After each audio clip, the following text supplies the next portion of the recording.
적당한 운동과 균형 잡힌 음식 섭취. 네, 운동은 하면은 낙상을 예방할 수 있는 건 맞는데 운동으로 근육이 생겨야 되잖아요.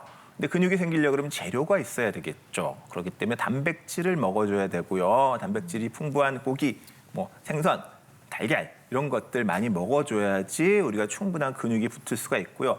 그럼에도 불구하고 넘어졌는데 뼈가 다치지 않으면 뼈가 튼튼해져야 돼요. 그렇기 때문에 뼈를 튼튼하게 만들 수 있는 칼슘이 많은 역시 유제품 같은 거를 골고루 섭취를 해주셔야지 예방이 되겠습니다.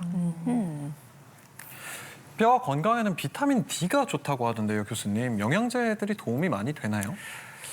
비타민 D가 우리나라 사람들 이거 비타민 D 조사해 보면 대부분 다 떨어져 있다 그래가지고 비타민 D 드시는 분들이 많은데 이게 약간 과장이 됐고요. 어떤 논문 해석에 좀 문제가 있어가지고 이런 경우에 이제 비타민 D를 골다공 걱정이 없는 분들이 일부러 먹어야 되는 경우는 정말 드물어요. 그래요? 정말 드물고요. 그런 분들은 그냥 굳이 오히려 비타민 D를 많이 먹어서 문제가 되는 경우가 있어서 그냥 햇볕 많이 쬐고요. 비타민 D 생기거든요. 그다음에 비타민 D가 많은 그런 음식들, 예를 들어서 요새 방어철이잖아요. 방어나 연어 같은 거 드시는 걸로 충분하겠습니다. 알겠습니다. 낙상 예방을 위한 생활 습관 두 번째 권율수 박사님입니다. 네, 앞서 집안 안전 점검. 앞서 말씀드렸다시피 낙상 사고가 가장 많이 일어나는 곳이 바로 집 안이라고 말씀드렸지 않습니까? 집안 거실, 화장실, 침실에서도 많이 일어나는데요. 이런 낙상 사고가 예방하기 위해서는 바로 점검이 중요하겠습니다. 먼저 침대 높이부터 좀 확인하시는 게 좋겠는데요. 침대가 너무 높을 경우에 내려오면서 낙상할 수가 있기 때문에 조심하시고요. 그리고 일어나실 때도 천천히 일어나셔서 혈액순환이 되게 만든 다음에 침대에서 일어나시는 것이 중요하겠습니다. 그리고 밤에 화장실 가시는 경우 굉장히 많이 있으시죠? 그럴 때 조금 조명이나 선줄을 조심을 하시고요. 화장실 같은 경우에도 미끄럼 방지 패드를 깔고 물기는 바로 제거하셔서 낙상을 예방해 주시는 것이 좋겠습니다. 네, 오늘 집안 환경 한번 점검해 보시는 것도 좋을 것 같습니다. 마지막으로 김종호 교수님의 예방법 함께 보죠. 외출 시 미끄럼 방지 신발 착용, 보폭은 적당히. 네, 외출하셨을 때 본인의 이제 신발이 밑창을 한번 좀 살펴보실 필요가 있겠습니다. 이게 너무 밑창이 닳아있지는 않은지 또 신발 자체가 좀 미끄러운 경우들이 있거든요. 그런 경우에는 신발 미끄럼 방지 패드를 이용을 해가지고 미끄럽지 않게 하시는 게 좋겠고, 또 너무 이렇게 급하다고 큰 보폭으로 빠르게 걷다 보면은 이게 또 자연스럽게 미끄러져 버리는 경우들이 있기 때문에 특히 우리 이 겨울철에는 보폭을 적당히 그래도 다소 천천히 걸어가시는 게 넘어지지 않는 낙상의 예방에 도움이 되겠습니다. 네, 알겠습니다. 네, 지금까지 낙상 예방을 위한 운동법과 건강 습관들 알아봤는데요. 우리가 넘어지지 않기 위해서는 또 올바른 걸음도 중요하잖아요. 오늘 저희 방송 함께한 장성호 교수님께서 우물 큐터뷰에서 알려주신다고 합니다. 함께 보죠.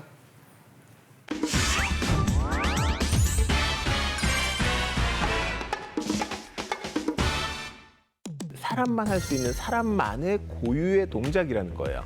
체중도 줄어들고 혈압도 내려가고 혈당도 내려가고 뇌졸중도 안 생기고 심장질환도 예방되고.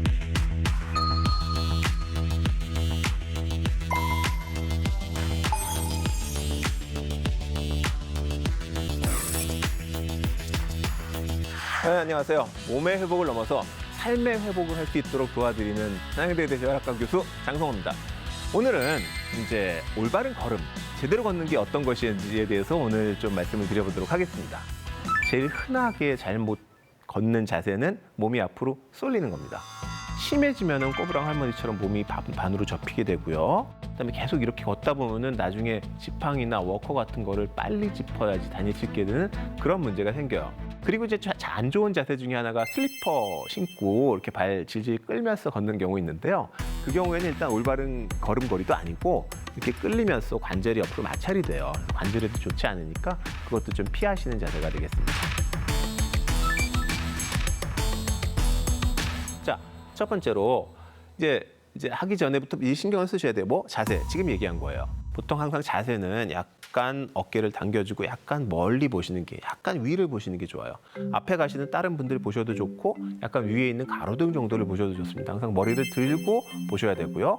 자, 두 번째는 이게 그냥 걷는 경우가 많은데요. 평소에 머리를 좀 쓰면서 걸어주시면 그러니까 도움이 많이 돼요. 그러니까 주위에 사람들, 풍경 같은 거 쭉 보세요. 사람들 많잖아요. 그 사람들을 이해 가지고 상상력을 발휘해 보세요. 드라마를 쓰시는 거예요.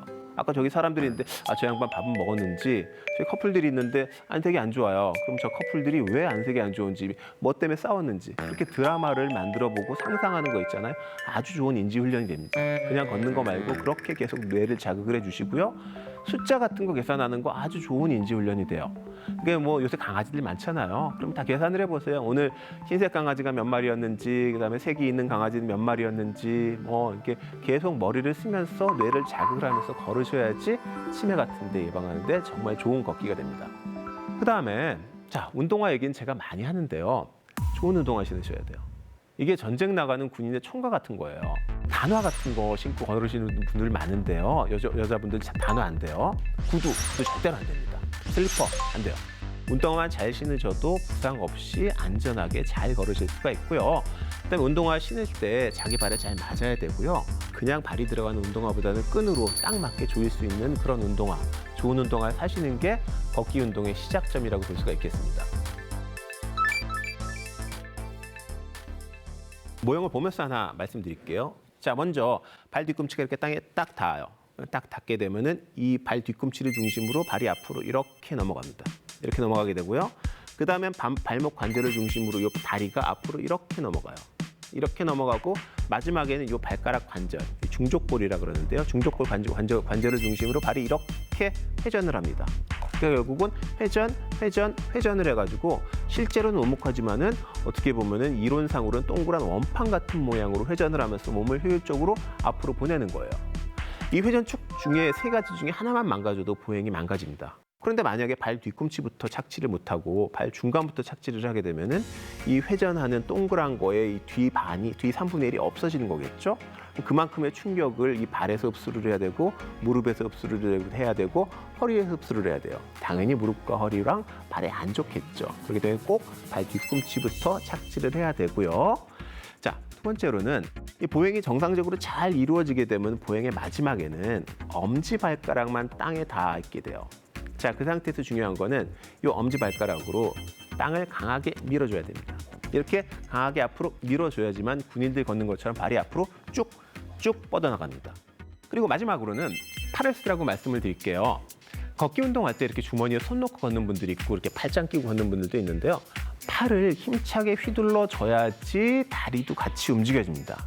중요한 것 중에 하나가 다리를 쓸 때보다 팔을 쓸 때 팔이 더 심장에 가까이 있잖아요. 팔을 쓰면서 심장으로 피가 빨리 돌아와요. 그렇기 때문에 그냥 다리만 썼을 때에 비해서 심장과 폐에 훨씬 더 자극이 많이 됩니다. 심폐를 자극을 하는데 팔이 효과적이기 때문에 그냥 다리만 쓰지 말고 팔도 항상 힘차게 휘둘러 주시는 것이 아주 중요합니다.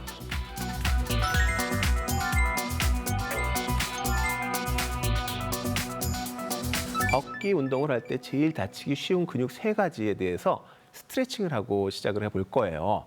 제일 세 가지가 있고 첫 번째로 종아리 다치는 경우 많아요. 아킬레스건이나 종아리 근육 다치는 게 많은데 그런 경우에는 종아리 스트레칭을 이제 계단 턱 같은 데서 체중을 이용해서 처음에는 무릎을 편 상태로 이렇게 쭉 20초 정도 눌러주시고요. 그 다음에 무릎을 굽힌 상태로 역시 20초 정도 쭉 눌러주세요. 종아리 스트레칭을 했고요. 종아리 다음으로 다치는 게 햄스트링입니다. 햄스트링도 여러 가지 방법이 있긴 합니다만은 제일 간단한 게 이렇게 발목을 이렇게 들어 올리고요. 발목을 들어 올리고 무릎은 최대한 펴고요. 여기서 제일 중요한 거는 이것도 일자, 내 몸도 일자. 그 상태로 이런 식으로 쭉 반으로 접어주시는 거예요. 이렇게 반으로 쭉 접게 되면은 허벅지 뒤쪽이 상당히 당기는 느낌이 드실 거고요. 역시 양쪽 번갈아 가면서 20초씩 이런 식으로 쭉 당겨주시면 되겠습니다.